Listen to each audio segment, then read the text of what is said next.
Hey there. Hello. Today's trailblazer is Debi Gann. Woohoo! She's the VP of Marketing and Business Development for a company called Armada Supply Chain Solutions. Armada Supply Chain Solutions is a great company that's focused on building innovative and unique supply chain solutions for companies. We can't wait to talk to her, so let's go. Oh, yay! Welcome, Debi Gann, Woo! Vice President of Marketing and Business Development from Armada. Yeah? Yeah, that's right. Okay, That's really good. yeah. I think you got it all right. Her face was very serious for a moment. I thought maybe I had the wrong person. Well, right. Awesome. Well, thank you so much for being with us. We're really excited to be able to have these mini conversations with leaders across the country. And we're focused on leadership skills, on team skills, and specifically all around the kind of relationships that we have with our colleagues and with our customers, and how we become trusted advisors. So that's really the focus today. So Bruce, why don't you ask the first question today? Well, the first thing we'd like to know, Debi, is just what's the state of your industry right now? What are the things that you're most challenged with? Kind of what's going on in the background that's keeping you up at night? I mean, I think anybody who's lived through the last couple of years would appreciate the fact that supply chain and food, have always had insurmountable challenges that people continue to overcome with grace. But nothing is changing. And I think that's the biggest thing. I think a lot of people hoped that after the pandemic, we had made great strides in people adopting technology and truly moved the needle forward. But disruption still occurs. So maybe it's not a supply shortage in terms of production, but maybe it's weather events. Maybe it's geopolitical, challenges and what may be coming down the pike. I think has always been a fear of the unknown, but add in the complete uncertainty that we live in. And I think that's it, really. I think also just where are the people and how do we continue to staff the openings or fill the jobs that we have. Yeah. Great response. And I love that you hit on the word uncertainty because, of course, we feel like we're in the business of increasing uncertainty tolerance. That is a given, I think, and you mentioned it in your industry. It is unknown. So it's a constant guessing game of what's in the future and what you can expect in terms of, is it technology? Just to your point, is it geopolitical? Yeah. Is it weather? I mean, I don't know. It's that climate thing is really interesting to me. So kind of backing up a little bit, the last thing you mentioned was talking about people and finding people to fill positions.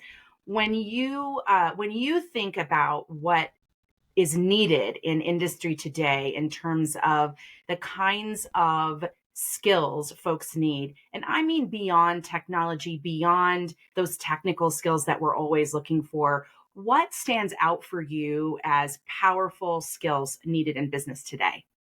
Yeah.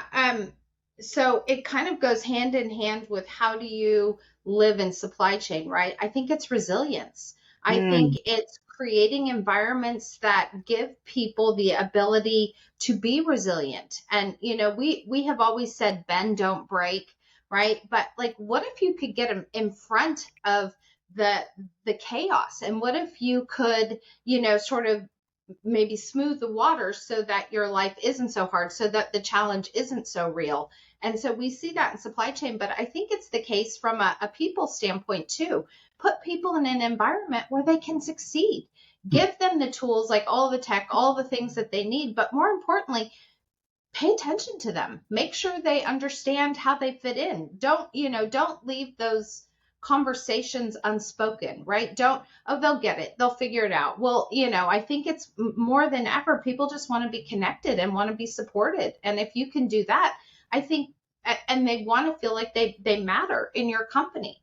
So if you can do that, I think you'll have no labor challenge, right? I think people want to stay in companies where they feel honored and recognized and supported and part of something bigger.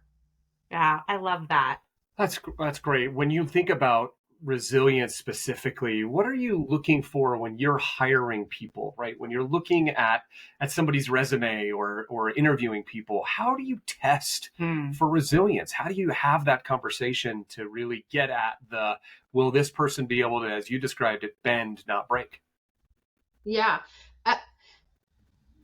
I think this is one of the things that I'm super passionate about, and I know that you both are as well, but it's truly not looking at the person on paper, right? Like there are so many people that have incredible skills on paper, but if they have no idea how to fit in, or they aren't interested in being part of something, or don't fully support the mission, I don't know that all the skills in the world give you the right fit. I think, we've seen a lot of people who used to only hire supply chain grads from this school or that school or whatever, and who are now taking on fine arts majors because they are interested in, and you can teach them the things that they need to know. But if they're passionate about the work, or they're passionate about the people, or they're interested in continuing to evolve, I think that's a far better hire. So I would say, I think we're looking outside our traditional norms. I think we would have said, oh, we need this person to have 4 years experience plus X or whatever. And I think that has totally gone out the window. And you want to find somebody who wants to participate. And to me that, and wants to collaborate, and who wants to say like, yeah, never done that, but I'll try. Sure. I think that's really it.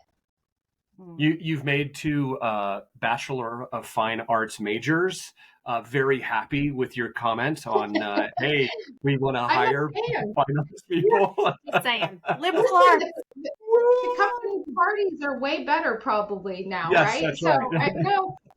I think it is just don't put yourself in such a restrictive box. Look at what people have to offer, and figure out if that fits in with what you need, or maybe they're a great culture fit. You can always train people, or teach people, or educate people on what they need to do from the job perspective.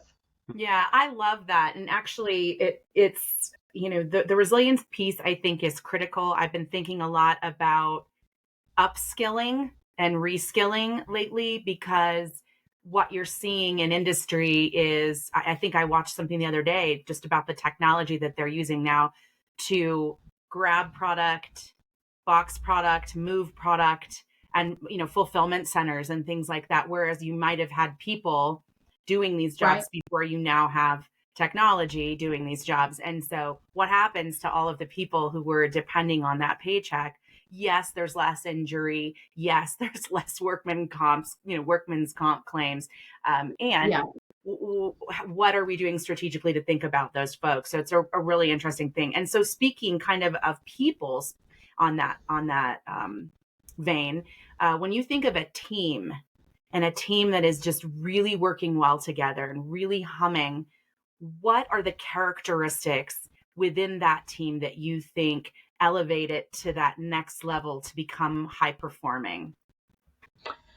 I think you both do such incredible work on teaching people about other people, and how to recognize when your style may not work with a group, or when somebody, those kinds of things. That it's very clear to me that you can't have an entire group of the same person, right? You need different skills and different abilities and different, we spend a lot of time on that at Armada, and making sure that the people that can fit together understand how the other person might show up in a stressful situation, in a great situation, in a whatever. And I think that's one of the key things. But again, goes back to just make sure people feel valued. Make sure people understand the goals. Make sure people understand what the end objective is, right? We always talk about that. We use a process called Prometheus to sort of help planning. But it's truly making sure all the people go in the right direction, in the same direction. And it's not about that everybody has to do the same thing to get there, but it's that everybody knows the desired effect. Everybody knows what the outcome is, and that you can, leverage each other's skills to get there. Oh, I love that so much. In fact, I was just thinking about when you think about your statement of everyone needs to feel valued and that they matter. And within a team and sometimes among your colleagues, that's not always easy to do. We get a bit hyper focused on feedback as being negative, always negative, always corrective and critical, as opposed to micro feedback of, gosh, Debi, thank you so much for starting that meeting on time. It makes a huge difference for me because I have one right after this and it allows me to get to that on time. Something simple like, I really appreciate the detail that was in this report that you handed me. We just don't do that. We are so focused on what's wrong with things or when things go wrong. So do you have mechanisms in place that you use within Armada in terms of helping people feel valued and feel like they matter within the organization? And if so, what do those look like? Yeah, I think, oh gosh, I mean, that's such a great question. I think it happens on so many levels, but it has to start with the company culture as a whole. I don't think, maybe you find pockets of success or pockets of safety, but as a whole, I think people need to know that they're valued and they show up every day to contribute their part. I think when it doesn't happen,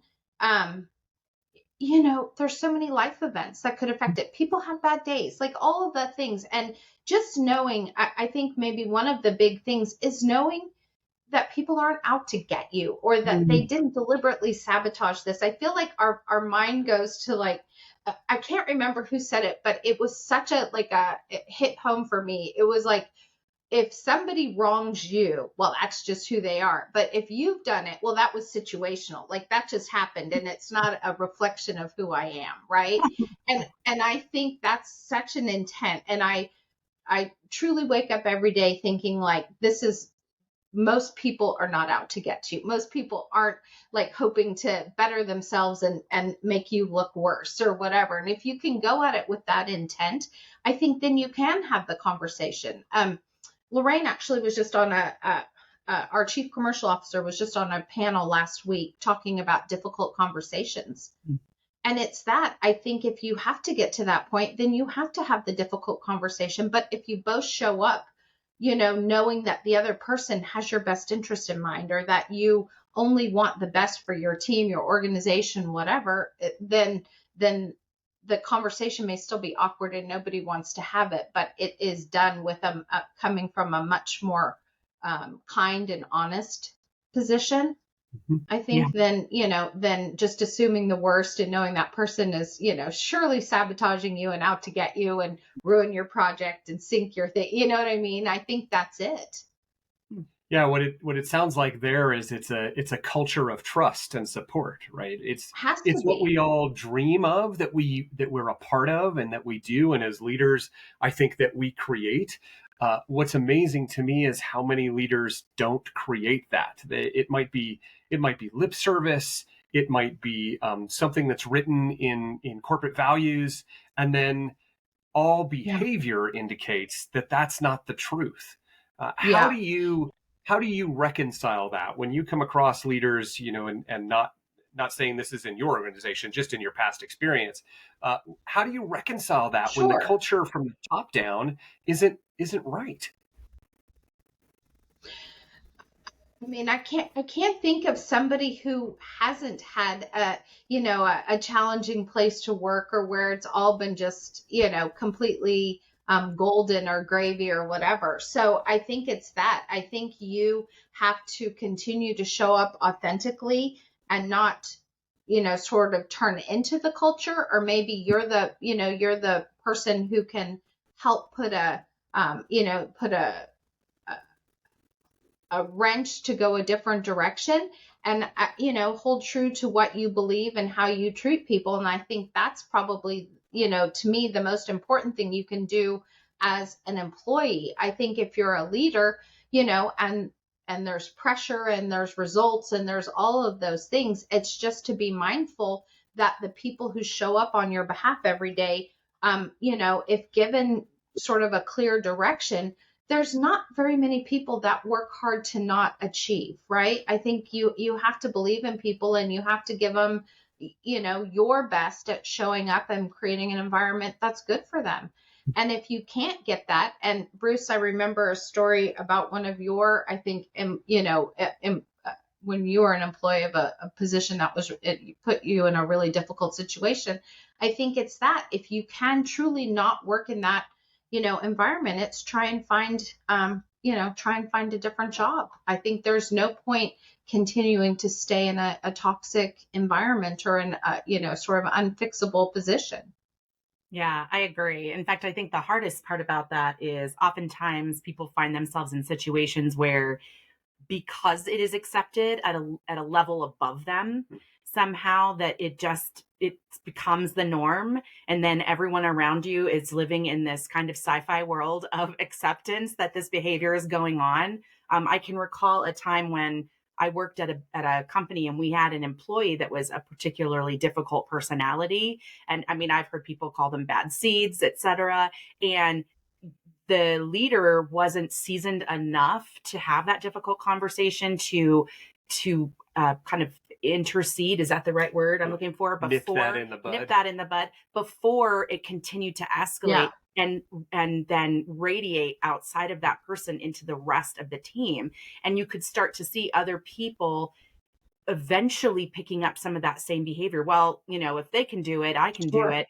And it was one of those things where I had to like exit stage left, because I was gonna slowly wither on the vine if I had to participate in that.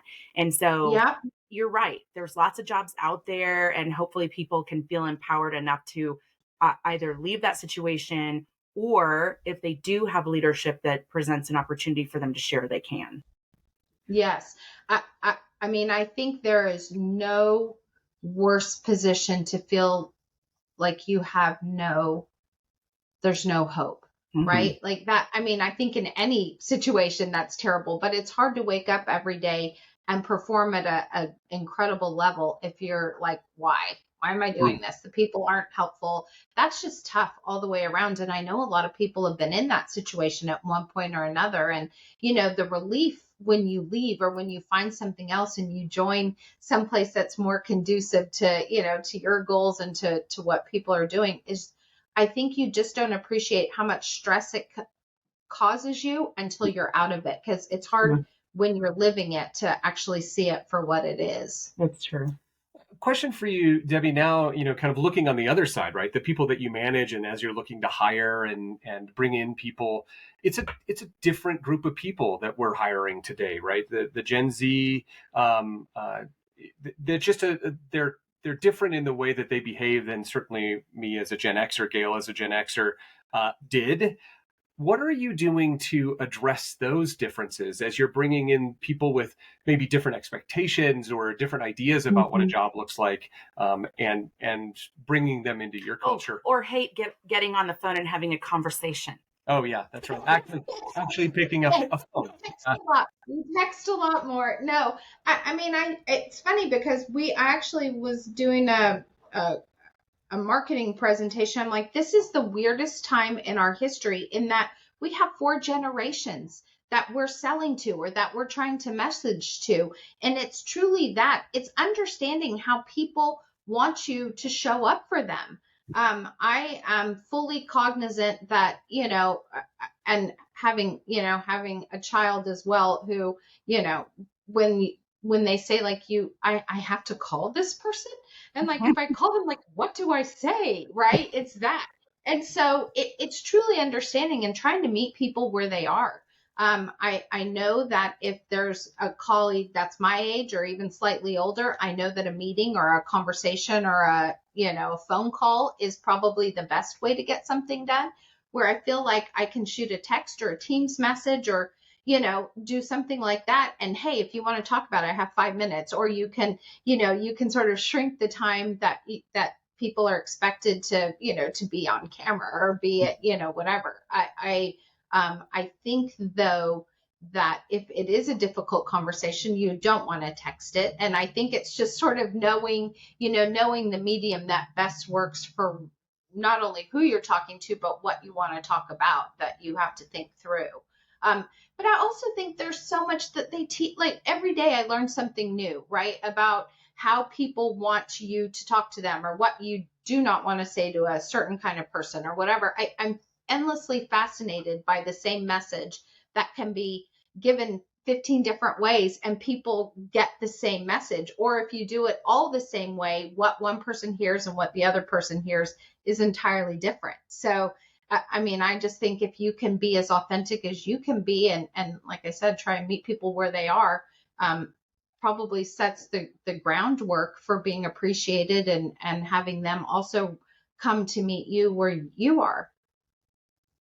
Go ahead. I was just going to say, yeah, it's like having your own business, the love language thing that's out now. It's like having your own business love language. What's the best way that I can relate to you based on your motivations and your interests, and rise to meet that without being inauthentic to yourself in the process. Yeah. Totally. Sorry, but I mean, I think you guys do an incredible job at that. When we did that Willy Wonka experience, right, for Armada, I think just recognizing, and Gail, you had a really good story about meeting somebody who, Bruce had said, this person likes to get right to business, and if you have time, they might chat at the end. So, I mean, I think it's not just an age thing. I think it's really who that person is. And if they are a few words and, they don't probably need to listen to the three of us then, because we can probably use more words per minute than most people, right? So, but it's knowing that you show up, right? Like you are more quiet. Maybe you're a calmer version of who you might be, because that person, that's the way that, that they need you to be. I honestly love this part of the conversation so much, because so many people tell us they feel like they're being inauthentic when they alter the way that they show up for someone. And in my mind, it goes back to the resilience piece that you were talking about. To be resilient and to be able to kind of morph into what they need you to be, to me, is the most emotionally intelligent and influential way that you can connect with someone. Mm-hmm. And so it's still you. It's just you having empathy and you having emotional intelligence and being able to say, wow, and that was the example I gave you. Linda really likes to just hear all the details first, get right to it.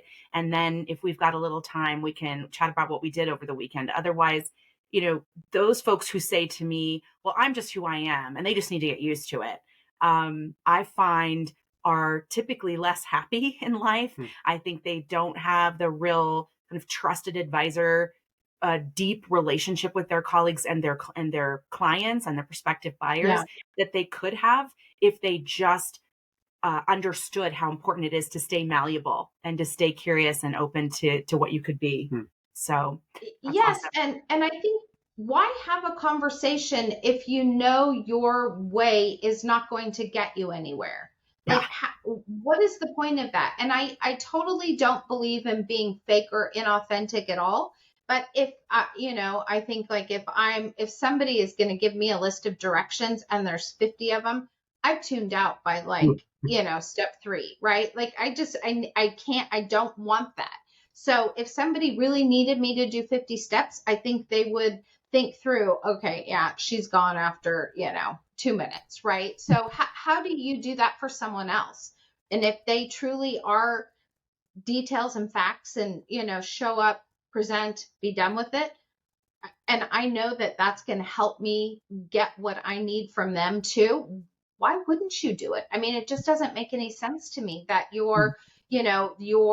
I'm going to be the same way and get the same results. I mean, that's the definition of insanity, really. Why would you do that? So I agree. Don't be fake, and don't be like, I'm not speaking a different language or pretending I'm an engineer, because I'm not, but if you know how people behave and what they need from you, that's not being inauthentic. I think that's being a good colleague. I think that's being a good business partner.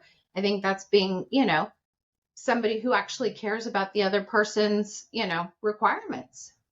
It's funny, we say, we use the phrase, it's not rocket science, and it's not rocket science. Although I would tell you that likely most rocket scientists would say something like, hey, it's not emotional intelligence, because that's incredibly, arguably more difficult than not. Yes. So All right.